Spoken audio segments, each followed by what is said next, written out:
Good evening.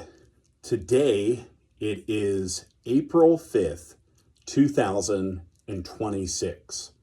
It's about midnight here on the East Coast.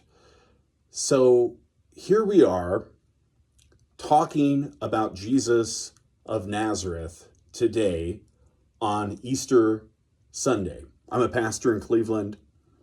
My name is Mark Renner. I'm a Lutheran pastor, and I'm going to preach in about, 10 hours or so about Jesus. Why are people today talking about Jesus? About a little over 2,000 years after it's claimed that he died on a cross, rose again. Why? Why is this? In the history of the world, approximately 120 billion people have lived on the face of this earth. There have been countless musicians, highly skilled musicians, philosophers, painters, actresses, actors, bakers, amazing people, amazing architects, comedians, many amazing, fantastic people. Yet Jesus of Nazareth is probably easily the most famous person to ever live, to ever walk the face of this earth. Why would that be? Is it because he grew up in such a famous, well-known place? In some ways it was really well-known. Israel, Judea, it was on the outskirts of the Roman Empire. So in some ways it was kind of obscure. In other ways, it was very well known, right? It's called the land between Asia, Europe, Africa, sort of a crossroads. But in many ways, it wasn't that famous of a place. It wasn't that well known. All right. So he grew up in sort of an obscure place, I would say. Is it because Jesus had such a unique name, was so good looking, was so charismatic? Well, Jesus' name, Yeshua, in Hebrew it's Yeshua, just means Joshua. Many, many people in Israel had that name. It was incredibly common. There was Yeshua of Jerusalem, there were Yeshuas in Nazareth, there were Yeshuas all over Capernaum, there were Yeshuas, Jesus's, a lot of places. He was named after the great prophet Joshua from the Hebrew scriptures of the Old Testament. All right, so his name was really common.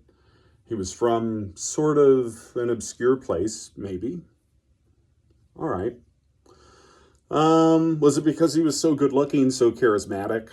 Well, I would say that is not the case. In Mark's Gospel, chapter 14, it records that when Jesus is arrested and taken to Caiaphas and eventually Pontius Pilate condemns Jesus to death, Judas has to identify Jesus.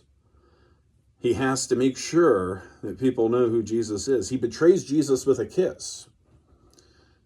So the soldiers know who to arrest. In other words, I take that as Jesus just looked like a very normal person. He looked like the rest of his disciples. There was nothing really that would differentiate him from the rest of the people with him, from his students or from his disciples. So he was an ordinary looking person. Some might say, well, it's reported that he was a great teacher. He was a great rabbi, Jesus of Nazareth. Okay, yeah, sure.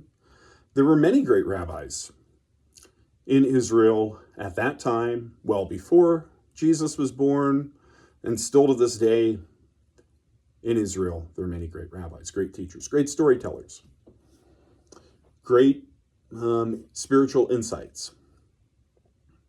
Well, it was reported he did miracles. Yes, it is. But again, there were many people who were reported to do miracles. Rabbis, teachers, men, women, there are records of people doing miracles, besides Jesus of Nazareth. All right. There are just many ordinary things about Jesus. his profession. He was a type of construction worker. Okay, many people did that type of work. What is it about Jesus of Nazareth that has allowed him to be remembered to this day? Why are people even worshiping him, proclaiming him as God? Why? Why are people doing this? Why are there over 2.4 billion people on earth gathering together around this time of year, around Easter, whether you follow the Western calendar or the Eastern calendar, or you're Coptic Christian, Egyptian Orthodox, or you're non-denominational? Why? Why would that be? It's because Jesus not only died, but he also rose from the dead. If Jesus of Nazareth had not risen from the dead, we wouldn't know hardly anything about him. Like maybe you could go to a library and get a book on ancient Middle Eastern literature, and there would be a little footnote about a rabbi that spent a lot of his time on the northwest side of the Sea of Galilee around Capernaum. And it's reported he did a miracle here or there. Or he had a debate with some people in authority, or with the Romans, or with religious leaders. But we probably wouldn't know his name. Maybe we would know his name, maybe. But probably wouldn't even know his name. We would know almost nothing about him. If he had not risen from the dead, we wouldn't know who he is. And because he rose from the dead, we celebrate his birth. That's why we celebrate his birth at Christmas, because he didn't stay dead. He rose from the dead. He not only rose from the dead, but he raised others from the dead. It's recorded in the Gospel of John that he raised Lazarus from the dead. Just one example of raising somebody up. When you read that in the Gospel of John, you get a little window, a little picture into Jesus' resurrection. Jesus goes to the tomb and he says, "Lazarus, come out." Lazarus comes out. His sisters unwrap his burial cloths. They get him something to eat. Okay. It's just a little glimpse of what that Easter morning was, that first Easter morning. You can just see it. God the Father goes to Jesus' tomb and says, "Jesus, come out." And Jesus comes out of the tomb. His cloths are taken off. God the Father maybe takes them off himself. Beautiful picture that is. And it also gives us a little bit of a window into what I believe will happen on the last day, at the eschaton. When Jesus returns on the last day, he will go up to the grave of every single believer. He will raise them from the dead. He will go up to the grave of a believer in India, in Alabama, Georgia, France, right? Cape Town, South Africa, Beijing, China. He will say, "Arise, come out of your grave." It's going to be beautiful. There will be no more sickness. There will be no more death. No longer will there be prisons. There will be no more need for prisons. No longer will people be dying on the street, the cold, the elements. It's going to be the greatest day the world has ever seen. It'll be like the greatest Easter celebration mixed with the most meaningful Good Friday, mixed with the most wonderful Christmas, most wonderful Advent, Epiphany, Thanksgiving, all rolled into one, times 10 trillion. It's going to be amazing. And God will make all things new. He'll create all things new, ex nihilo. We'll enjoy the new heaven and the new earth, and he'll restore all of creation on that day. And all those with faith in Jesus will rise to everlasting life.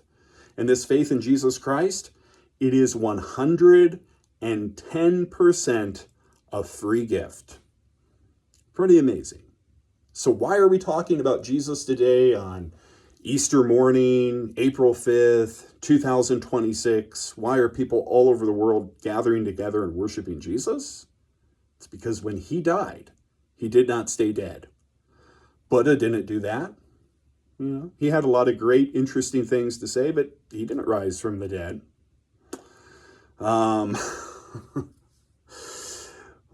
Many people that have lived wonderful, amazing, impactful, meaningful lives. Paul Cezanne, Max Beckman, go on and on.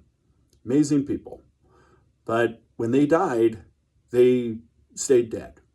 Jesus, he is the only person to raise himself up from the dead. And his Father raised him up also. Jesus is alive. He's real. He is risen. He is risen indeed. We're talking about him today because he did not stay dead, but he rose from the dead. And he promises to raise all of those with faith in him to everlasting life. Thanks for spending a little bit of time with me. God bless you. And maybe see you soon.